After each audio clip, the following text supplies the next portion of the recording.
What would you do if a neighborhood association you weren't even part of suddenly claimed control over your land?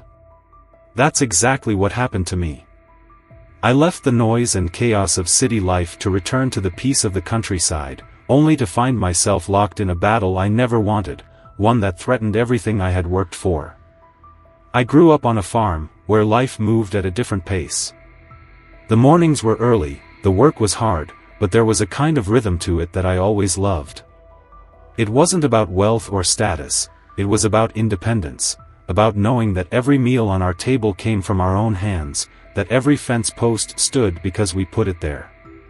When I moved to the city as an adult, I thought I wanted something different. I chased the fast-paced career, the convenience of modern living, but the truth was, I never stopped longing for open fields and quiet evenings under a sky full of stars. It took me a few years, but I finally made it happen. I bought my own farm, just a few acres of land, tucked far enough away from town that I wouldn't have to deal with neighbors too close for comfort. It wasn't much, but it was mine. No HOA, no community rules, just my own space to work the land and live life on my own terms. For the first few weeks, it was everything I had hoped for. I spent my days fixing up the old barn, repairing fences, and just soaking in the peace and quiet. There was something deeply satisfying about standing in the middle of my own land, knowing I had carved out this little piece of the world for myself. No traffic noise, no crowded sidewalks, just me, my tools, and the wide open sky. Then Karen showed up. I remember that morning clearly. I was out by the front gate, repairing some damage from a recent storm, when I noticed a sleek, shiny SUV pulling up the dirt road leading to my property. At first, I assumed they were lost. No one just dropped by out here, especially not in a car that looked like it had never seen a gravel road in its life. But when the door opened and a woman stepped out, smiling like she had known me for years, I knew this wasn't a mistake. "Good morning," she called out in a voice that was just a little too cheerful. "I'm Karen Whitman, president of the HOA just down the road. I wanted to stop by and introduce myself." I wiped my hands on a rag, keeping my face neutral. "Nice to meet you, but I'm not part of your HOA. My property is completely separate." Karen's smile didn't fade, not even a little. "Oh, I know," she said smoothly. "I just thought it would be nice to connect. After all, good neighbors look out for each other. And, you know, a well-maintained area benefits everyone." There was something about the way she said it that made my stomach tighten. I didn't like where this conversation was going, but I played along, keeping my voice polite. "I appreciate the sentiment, but I moved out here to avoid all that. I like my space." Karen nodded, as if she understood, but the gleam in her eyes told me otherwise. "Of course. I completely respect that. But, you know, if you ever change your mind, we have some great programs, landscaping assistance, maintenance resources. Just little things to keep everything looking coordinated." There it was. The pitch. She wasn't here to be neighborly, she was here to rope me in. I forced a smile, hoping that would be the end of it. "Thanks, but I prefer to handle my own property." Karen lingered for a moment, tilting her head in that way people do when they're pretending to be understanding but are really just calculating their next move. "Absolutely," she said finally. "Just thought I'd extend the offer. After all, we all want to make sure the area stays cohesive." With that, she turned and walked back to her SUV, waving one last time before driving off. I let out a breath, shaking my head. Something about that interaction didn't sit right with me.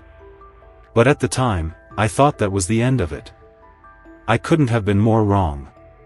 For the next few days, I tried to push the encounter with Karen out of my mind. Maybe she was just one of those overly involved community types who didn't know when to back off. Maybe she'd gotten the message and moved on. But deep down, something told me this wasn't over. I was right. The next time Karen showed up, it wasn't just a friendly drop-in. It was a calculated move. I was in the middle of fixing the barn roof when I saw her SUV roll up the driveway again. This time, she had a bright pink box in her hands, the kind bakeries use for cupcakes or cookies. She stepped out, beaming, and walked right up to me like we were old friends. "I thought you might like some fresh baked treats," she said, holding out the box. "The HOA just had a bake sale, and I figured you'd appreciate a neighborly gesture." I didn't reach for the box. Instead, I wiped the sweat from my brow and gave her a flat look. "That's nice of you, but I'm good." Karen's smile stayed firmly in place. "Oh, I understand. But you know, I was thinking, your property has so much potential. The HOA has some amazing programs for land maintenance. We offer assistance with irrigation, fencing repairs, even lawn care. It would really help everything blend in with the surrounding community." There it was again. That subtle push, the same angle she had tried before. Only this time, there was something else, an edge to her voice, a hint that my refusal wasn't going to sit well with her. I shook my head. I prefer to handle my own land. For the first time, I saw something flicker across her face. Just for a second, the friendly mask slipped. It was quick, so quick I almost missed it, but it was there. Annoyance. Frustration. Control slipping through her fingers. But then, just like that, the mask was back. She laughed lightly, shaking her head. Of course. Just thought I'd offer." She turned, walked back to her car, and drove off. And this time, I didn't just feel uneasy. I felt watched. That's when things started getting weird. A few days later, I was doing a morning check of my property when I spotted something that made my stomach twist. A group of strangers, 2 men and a woman, were casually walking along the edge of my land, looking around like they were inspecting it. I wasted no time striding over. "Can I help you?" I asked, my tone sharp. The woman turned to me with a wide, innocent smile. "Oh. We're just taking a look around. Karen told us it was fine." My fingers clenched into fists. "No, it's not fine. This is private property." The 2 men looked at each other, shifting uncomfortably. "Sorry," one of them muttered. "We didn't mean to intrude. Karen just said this land might be open to the community, so we figured." I didn't let him finish. "Karen doesn't own this land. I do. And I don't appreciate people walking on it without my permission." The woman nodded quickly, ushering the others back to their car. But as they left, something about the way they glanced back at my property made my skin crawl. Like they were evaluating it. Like it wasn't really mine. The moment they were gone, I turned on my heel and stormed inside, grabbed my phone, and called Karen. She picked up on the second ring, her voice as sickly sweet as ever. "Well, hello there. I was just thinking about you." I didn't waste time. "Karen, I just caught a group of people trespassing on my property. They said you told them it was okay." A pause. Then a light, airy laugh. "Oh, that must have been a misunderstanding. I might have mentioned the property, but I certainly didn't mean for anyone to actually go walking around." Her tone was too smooth, too casual. Like this was some kind of joke. "This isn't a misunderstanding," I snapped. "This is my land, and I don't want to see anyone else out here again. If this keeps happening, I'll take further action." Another pause. A little too long this time. Then, in a voice that was just a little too careful, she said, "I understand. But just so you know, the HOA is here to help with situations like this. If your property were part of our community, you wouldn't have to worry about these things." I couldn't believe what I was hearing. She was trying to use this against me. Like I was somehow at fault for not falling in line. I didn't bother replying. I just hung up. I wanted to believe that was the end of it, but I should have known better. Because a week later, I heard a knock at my door, and when I opened it, it wasn't Karen. It was animal control. The moment I opened the door and saw the animal control officer standing there, clipboard in hand, I knew exactly who was behind it. "Good afternoon, sir," the officer said, his tone neutral but firm.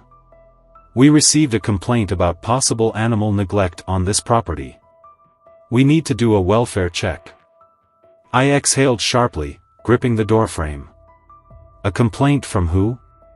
He flipped through his notes, eyes scanning the paperwork.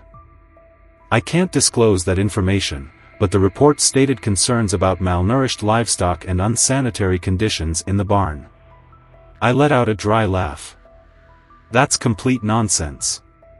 My animals are well fed, my barn is clean, and this so-called concern is nothing more than a pathetic attempt at harassment." The officer gave me a measured look. "I'll still need to take a look to confirm." I could have fought it, but I knew that refusing would just make me look suspicious. So, I let him in, walking him through the property, showing him the animals, all of them healthy, well-fed, and exactly as they should be. After a thorough check, he sighed, scribbling something on his clipboard. "Everything looks fine," he admitted. "I'll file the report as unfounded. But if another complaint comes in, we'll have to come back." I folded my arms. "And what happens if someone just keeps filing false reports?" He hesitated. "If it's proven to be malicious, legal action can be taken. But that's rare." I knew who had done this. Karen was escalating. And I was about to find out just how far she was willing to go. 2 days later, I found another letter from the HOA shoved into my mailbox. This one wasn't just a passive-aggressive suggestion, it was a full-blown claim against my property. According to them, my fence was encroaching on HOA land. The letter insisted that I had 2 weeks to correct the issue or face further action. I stared at the paper, fury bubbling up in my chest. I knew my property lines. I had checked them before I even bought the land. Still, I wasn't about to take any chances. The next morning, I called in a professional land surveyor. Tom Hendricks arrived that afternoon, a no-nonsense guy with years of experience. He walked the property with a GPS unit, taking careful measurements, marking coordinates, and cross-referencing official records. After several hours, he came back with the truth I had expected, but also something I hadn't. "The HOA is lying," he said, handing me the report. "Your fence is exactly where it should be. But here's where it gets interesting, they're actually the ones encroaching on your land." I blinked. "Come again?" He pointed to the map. "See this? The HOA landscaped part of their community area onto your property. Trees, shrubs, even part of a decorative pathway. That's all on your land, not theirs." I clenched my jaw. This wasn't just harassment anymore. Karen had deliberately flipped the situation, trying to make it look like I was the problem when, in reality, they were the ones trespassing on my land. I wasted no time drafting a cease and desist letter, demanding that the HOA remove their landscaping from my property immediately. But just as I thought I was about to shut this down, the real betrayal happened. The next morning, I checked the county's online property records, something I hadn't thought to do before. My stomach dropped. The records had been changed. According to the official documents, a portion of my land was now listed as belonging to the HOA. I stared at the screen in disbelief, my hands tightening into fists. I knew what this meant. Karen had bribed someone at the county office. She wasn't just harassing me. She was trying to steal my land. I could feel my pulse pounding as I stared at the falsified county records.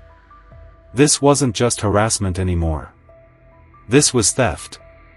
Karen had escalated beyond petty letters and false complaints, she had bribed a county official to change my property lines.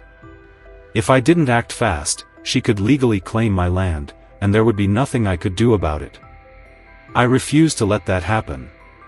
Taking a deep breath, I gathered everything: the land survey proving the HOA had encroached on my land, the security footage of trespassers Karen had sent, the cease and desist letter I had written, and every single HOA notice she had ever sent me. But I needed more. I started digging. I combed through local government filings, looking for any record that Karen had submitted an annexation request. And that's when I found it. Karen had petitioned to have my land absorbed into the HOA, falsely claiming that my farm was abandoned and that it would benefit the community to bring it under HOA management. This had been her plan all along. She didn't just want me to comply, she wanted to take everything from me. I wasn't going to fight this quietly. I was going to destroy her. I started with social media.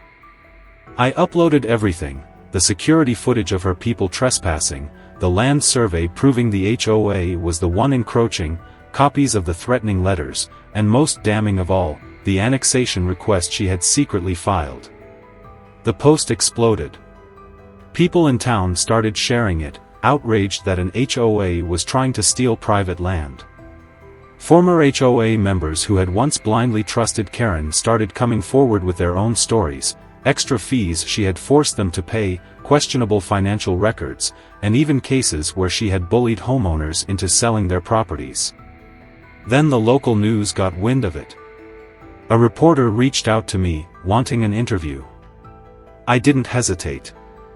I sat down in front of the camera and laid everything out: how Karen had lied, manipulated, and bribed officials to try and take my farm. I made sure the county office saw the story, too. And just like that, the walls started closing in on Karen. First, the county was forced to launch an internal investigation. The official who had altered the records was put on immediate leave pending a deeper probe into his actions.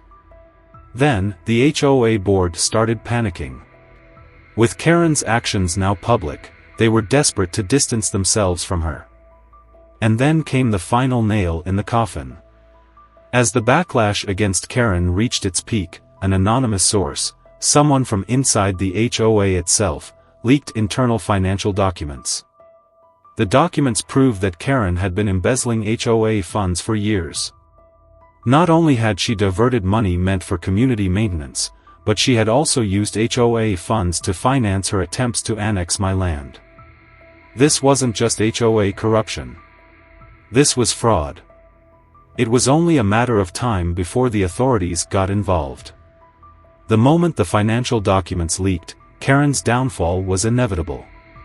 She had spent years manipulating homeowners, bullying people into submission, and bending the rules to her will, but now, the whole town knew the truth. The HOA board, desperate to save face, held an emergency meeting and voted to remove her from leadership effective immediately. For the first time, they weren't blindly following Karen's orders. They were running scared, hoping to cut ties before the legal consequences caught up to them. But it was already too late. The county's investigation into the bribed property official unearthed even more violations. Karen had falsified multiple property claims over the years, trying to quietly expand the HOA's reach beyond its legal limits.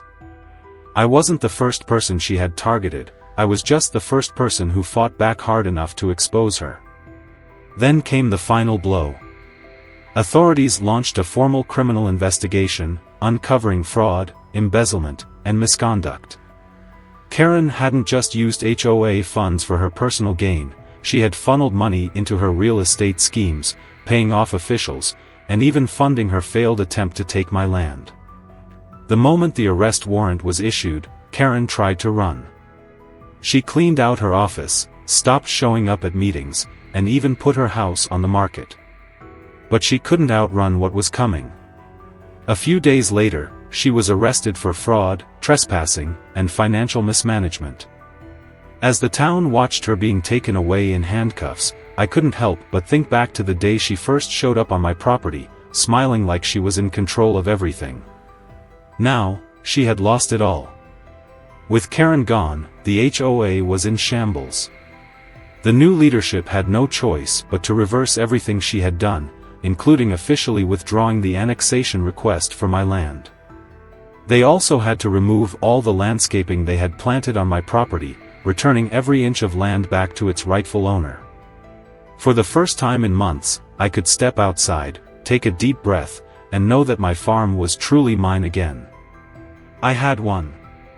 It had been an exhausting fight, one that I never should have had to fight in the first place, but in the end, standing up to Karen had been worth it. Now, as I sit on my porch, watching the sunset over the fields I fought so hard to protect, I can finally enjoy the peace I moved here for.